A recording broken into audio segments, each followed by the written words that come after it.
ঈশ্বর আমার মুখটাকে বন্ধ করে দিতে পারে, পারে না? তাহলে এটা কে বলাচ্ছে? আপনারা জানেন আজকে আমার দুঃখ, 5ই আগস্টের পরে জানেন আমার একটু ঘুমাতে পারিনি, দুটো খেতে পারিনি। আজকে মন্দিরে আমি কাজ করতে পারছি না, আমার এই পরিশ্রমের টাকা 5.5 লক্ষ টাকা, 3টা মোবাইল, এগুলো পর্যন্ত আমাকে গাড়িতে হামলা করে হাতিয়ে নিয়ে নিল। আমি যেখানে মন্দির করেছি ওখানে আসার পরেও আমাকে বলে উনি আলিফ হত্যা 2 নম্বর আসামি, আমাকে আমার কাছ থেকে টাকা হাতাবার জন্য ব্যবস্থার জন্য আমাকে ডেকে নেয় অন্য জায়গায়। এরকমও অত্যাচার আমি গোপীনাথ নিজে সহ্য করেছি। আর আপনারা বলবেন সুখে আছি, মানে উপর দিয়ে কাতরা দিয়ে বুকে একটা কাতরা দিয়ে মেরে দিয়ে পিছনে খালি হাত বুলাবেন। আহা, আমার যে বুক দিয়ে রক্ত পড়ছে এটা আপনারা দেখছেন না তো? এটা দেখার সনাতনী জাতির চোখ হয়নি। এই সনাতনী জাতি অন্ধ হয়ে গেছে। নিজের জাতির প্রতি যত দুঃখ আসুক, আমি ভালো থাকলেই জগৎ ভালো না। আমার একটা হাত ভালো থাকলে যেমন আর একটা হাত ছাড়া চলে না, তবু আমার স্বজাতি ভাই যদি কষ্টে থাকে তাহলে তুমি সুখে থেকে তোমার এটা সুখ না, এটা সুখ নয়। তুমি যদি পারো, আমার এ ঘর ভাঙিছে যে বা আমি বাঁধি তার ঘর, আপনে করিতে কাঁদিয়ে বেড়াই যে মোরে করেছে পর। তুমি কোন সনাতনী? আমি সেই সনাতনী যে সনাতনী জগাই মাধাইকে উদ্ধার করেছিলেন আমার মহাপ্রভু এবং আমার দয়াল নিতাই চাঁদ। আমি সেই সনাতনী। যদিও কখনো কারো প্রতি বিরোধ থাকে, কারো প্রতি দ্বন্দ্ব থাকে, সেটাকে ভুলে গিয়ে আজ দুঃসময়, তার বিপদের সময় তার পাশে দাঁড়িয়ে তাকে রক্ষা করা, এটাই আপনার সবচেয়ে বড় ধর্ম। কোনটা ধর্ম বাবা? বিপদে ঠেলে দেওয়া না তাকে রক্ষা করা? কোনটা? কোনটা? এই সনাতনী জাতি পলিটিক্সও বোঝে না, ধর্মও বোঝে না। পলিটিক্স কি জানেন? আপনারা ছেলে জন্ম দিয়েছেন একটা সাধু হবে না, আপনার ওই নেতা হবে না, ডাক্তার হবে না, ইঞ্জিনিয়ার হবে। ছেলে তো আপনার একটা, ছেলে জন্মাতে হবে 4টে। বলেন তো কেন? ছেলে হোক মেয়ে হোক 4টে করে সন্তান নিতে হবে, একবার নিম্নতর।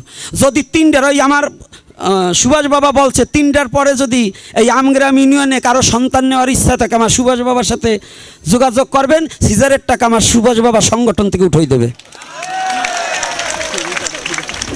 এই আগের পাঠে আমার সাথে কথা হয়েছে, তবু পাকুল্লে বসে তবু 4টে করে নিতে হবে। এর কারণ কি জানেন?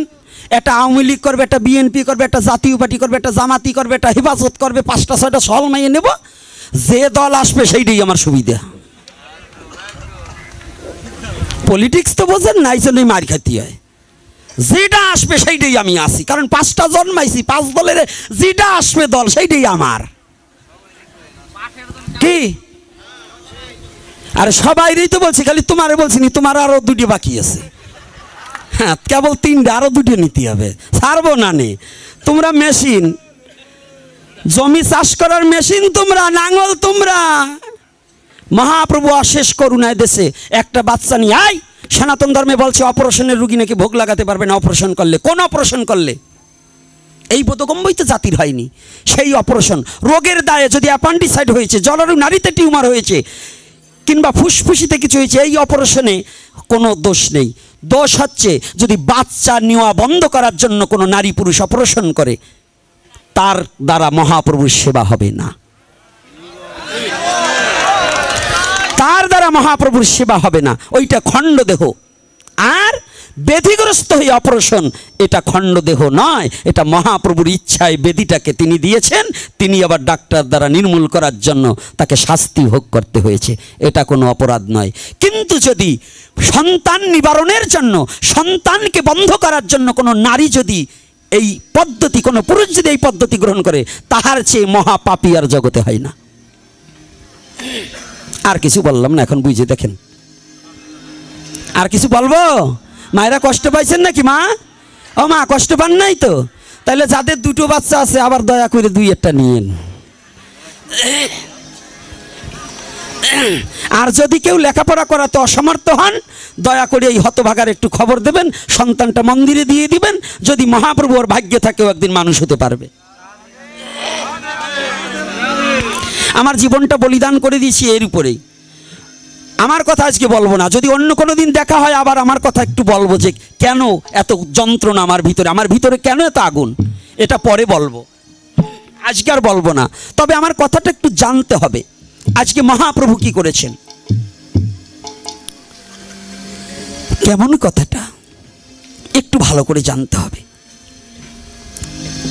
চন্দ্রশেখরের ঘরে যেদিন মহাপ্রভু দক্ষিণাতে চন্দ্রশেখরের ঘরে অবস্থান করছে, আর এদিকে রূপ গোস্বামী, কিন্তু ওনাদের দু ভাইয়ের নাম ছিল কি গো? হ্যাঁ, দবির খাস আর সাকর মল্লিক, নাম পরিবর্তন।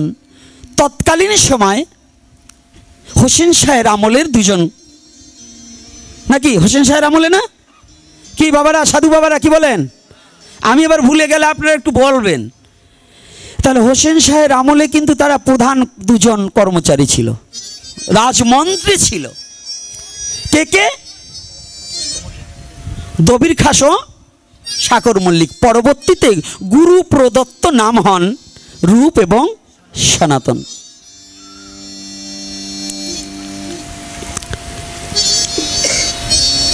এই রূপ গোস্বামী অনেক আগেই হোসেন শাহের রাজ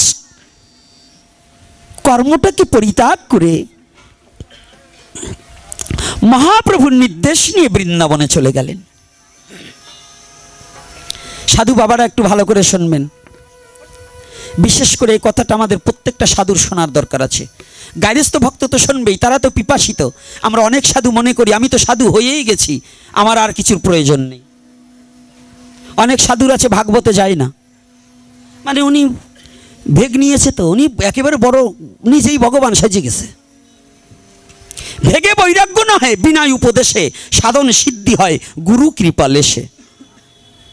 ভেগ নিলেই বৈষ্ণব হওয়া যায় না, সন্ন্যাস নিলেও সে সন্ন্যাসী নয়। যেমন আমি সন্ন্যাসী নয়।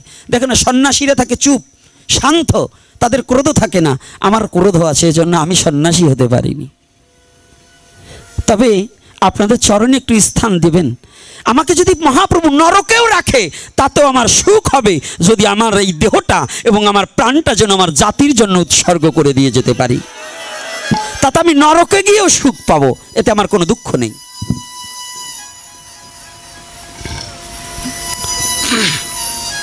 অনেক আগেই বৃন্দাবনে চলে গেলেন। বৃন্দাবনে গিয়ে সনাতন বড়, রূপ গোস্বামী হচ্ছে ছোট। রূপ একখানা চিঠি লেখলেন। এখন তো হ্যালো, তখন তো হ্যালো ছিল না, পত্রের দ্বারা জানাতে হতো মনের কথা। তো যখন একটা পত্র লেখলেন, দাদা, পূজনীয় দাদা, পত্রের প্রারম্ভে রইল আপনার শ্রীচরণে আমার ভক্তিপূর্ণ দণ্ডবত। দাদা, যে মোহটাকে আশ্রয় করিয়া আজ হোসেন শাহের কর্মচারী হইয়া কুশাধ্যক্ষ হয়ে বসে আছেন, আপনি কি ভেবে দেখেছেন আপনার প্রাণপাখি যেদিন ফাঁকি দিয়ে চলে যাবে, সেদিন দাদা হোসেন শাহের এই অর্থ আপনার কাজে লাগবে না। সেদিন একমাত্র হরি নাম ছাড়া আপনার কোনো গতি থাকবে না। দাদা, সময় অতি সংকীর্ণ, যদি কনিষ্ঠ ভাইয়ের কথা যদি মনে লাগে, আপনি একটিবার ওই অর্থ ছাড়ি এই হরি নামের পথে এসে আমার গৌরের চরণে একটি সমর্পিত চিত্ত করুন। এ গৌর আর কেহ না, এ সাক্ষাৎ ব্রজেন্দ্র নন্দন। ইতি আপনার দাস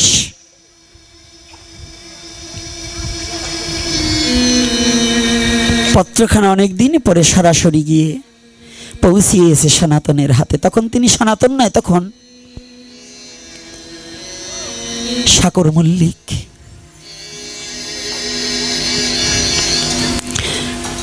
আজকে সাকর মল্লিক পত্রখানা পাওয়ার সাথে সাথে হঠাৎ করে দুটি চোখের জলে ভাসছে, পত্রখানা পড়ছে। আহা, আমার ছোট ভাই হয়ে আজ গৌরের চরণে নিজেকে সমর্পণ করলো। ওরে, আজকে ও গৌরের চরণে পেল আর আমি গৌরের চরণ থেকে বঞ্চিত হয়ে গেলাম।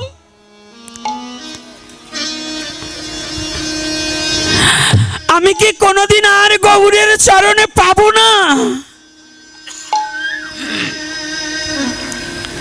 জানেন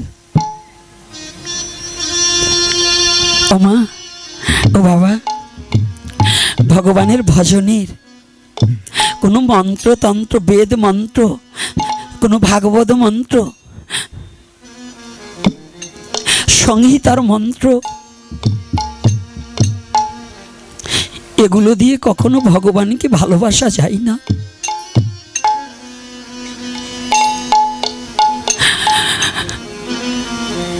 ভগবানকে কোনো মন্ত্রের দ্বারা আহ্বান করে ভগবানকে পাওয়া যায় না।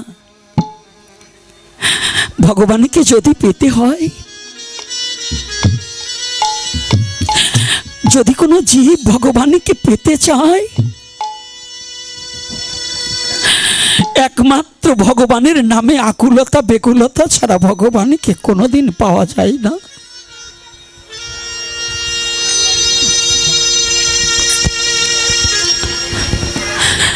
ভগবানকে পাওয়ার মাত্র দুটো পথ,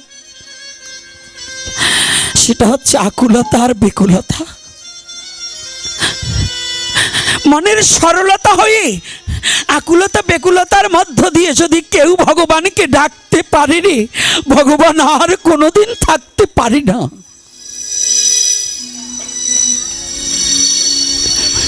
আজকে সাকর মল্লিক আকুলতা বেকুলতা দিয়ে ডাকছে, আমি গৌরের চরণ থেকে বঞ্চিত হয়ে গেলাম।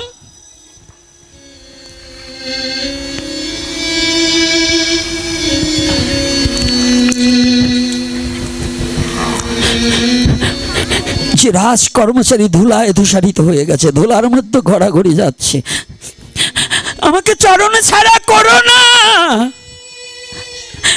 প্রভু, আমাকে তোমার চরণ ছাড়া করো না, আমি আসছি। পাগলের মতো। জানেন তো,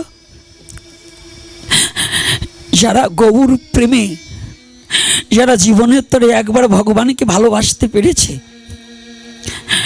পথে পাগল দেখেছেন না, যাকে আমরা ব্রেন শট বলি।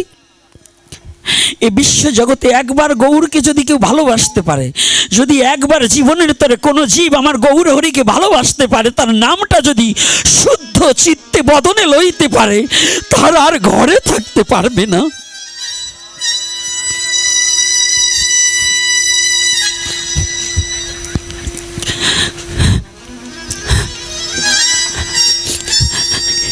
যে একবার গৌরকে ভালোবাসতে জানে,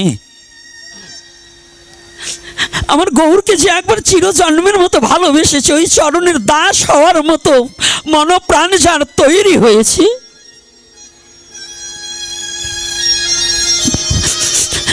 যে গৌরকে ভালোবাসার মতো হৃদয়ে একটা বাসা তৈরি করেছে,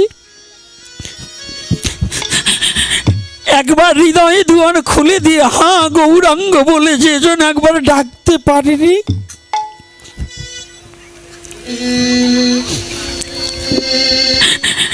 হৃদয়ে দুয়ারখানা খুলে দিয়ে যদি চিরজন্মের মতো আমি তোমার হলেম বলে যদি গৌরকে একবার ডাকা যায়,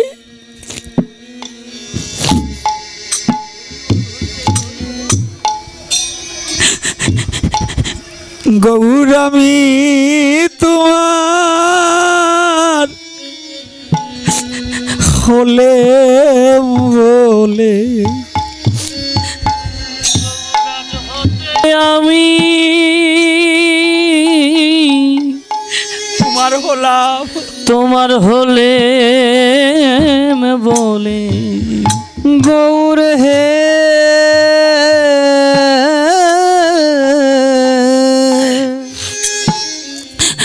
ওরে আজ হতে গৌর আমি গৌর আজ হতে আমি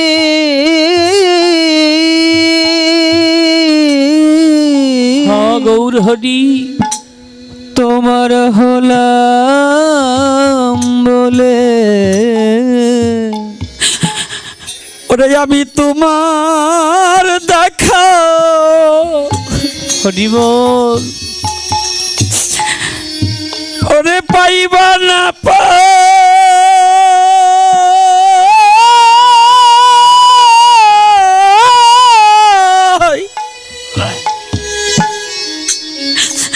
ওরে আমি তোমার নাম লইয়ে কেঁদে বেড়াবো গৌর আমি তোমার দেখা নিতাই গৌর হরিব ওরে পাইবা না পাই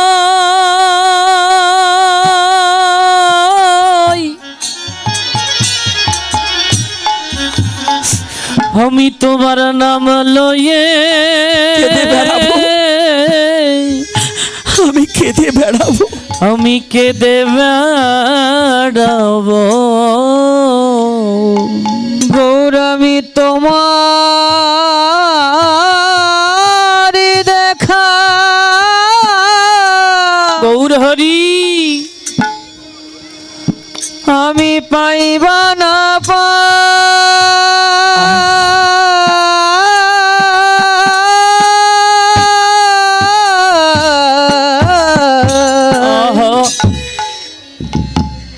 তোমার নাম লয়ে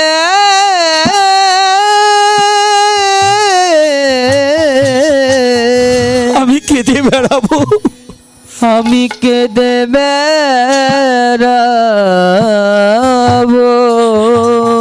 ওরে এই জগতে পথে পথে ওরে ঘাটে ঘাটে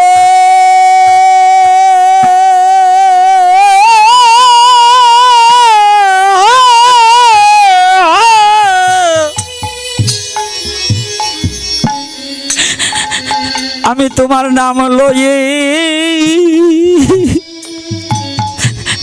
ওরে কেঁদে বেড়াবো ওরে আমি পথে পথে ওরে ঘাটে ঘাটে ওরে ঘাটে ঘাটে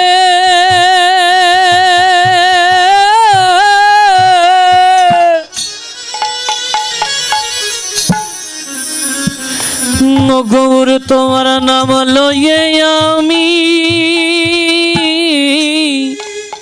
কেঁদে বেড়াবো, আমি কেঁদে এটা জানিতে হবে। তোমার কথায় চলবে না, আগে সিদ্ধান্তবাদে আসতে হবে। বস্তু নির্দেশিয়া করো তত্ত্বেরই বিচার। তোমার মতো তুমি বলে যাবে আর এই কুসংস্কার ছড়িয়ে দেবে, এটা সনাতনী জাতি কখনো মানবে। এজন্য বলছে যেই ভজে সেই ভক্ত, আর সব ছাড়, কৃষ্ণ ভজনে নাই জাতি কুলাদি বিচার। কষ্ট হচ্ছে নাকি আপনাদের আমার কথা শুনতে? কি কষ্ট হচ্ছে? রাধে রাধে। কষ্ট পাচ্ছেন না তো বাবারা? আজকে কান্নাকাটি বন্ধ। যত কান্না গতকাল কানছেন, আমার ভাই কান্দাইছে, আমি আজকে কান্দাবো না নে। আজকে কান্দাকাটি করে কি পাইছেন? কানবেন, কাঁদতে হবে, তবে মায়াবাদী নয়, শুধু কৃষ্ণ বলে কাঁদুন। লোককে দেখাবার তরে নয়, যেন সে দেখবে আর আমি জানবো, সে জানে আর আমি জানি। এজন্য এই কান্না কাঁদতে হবে। তবে আজকে কোথায় আমার সেই প্রতিটা মনুষ্য জাতির দুঃখ হরণ করবার নিমিত্তে সেই গোলকের হরি এসে, ভুলকে এসে গৌরাঙ্গ রূপে নিচ জাতিকেও বক্ষে জড়িয়ে ধরলেন। আজকে ব্রাহ্মণ্যবাদ ছড়াচ্ছেন, এই পণ্ডিতগুলোকে বলে রাখি, পিনাকি ভট্টাচার্য ব্রাহ্মণ নয়, তা সেটা যে মুসলমানের মাইয়ে বিয়ে করলো, সেই সময় পণ্ডিত ছিল কোন জায়গায়? পারলে সেইটারে ফিরেই আনো, পণ্ডিত দেখ ফানে লেস কাটা পণ্ডিত হয়েছে না, পারো ওই যে নিচ জাতির কাছে যাইয়ে ভালো বিটাকের কাছে যাও, দাঁত থাকবে না একটাও। এজন্য যদি এই জাতিটা যারা জাতিভেদ ছড়াচ্ছে, বর্ণবাদ ছড়াচ্ছে, এগুলোকে কেউ কখনো গ্রহণ করা যাবে, এর বিরুদ্ধে সকলে সচেতন হতে হবে।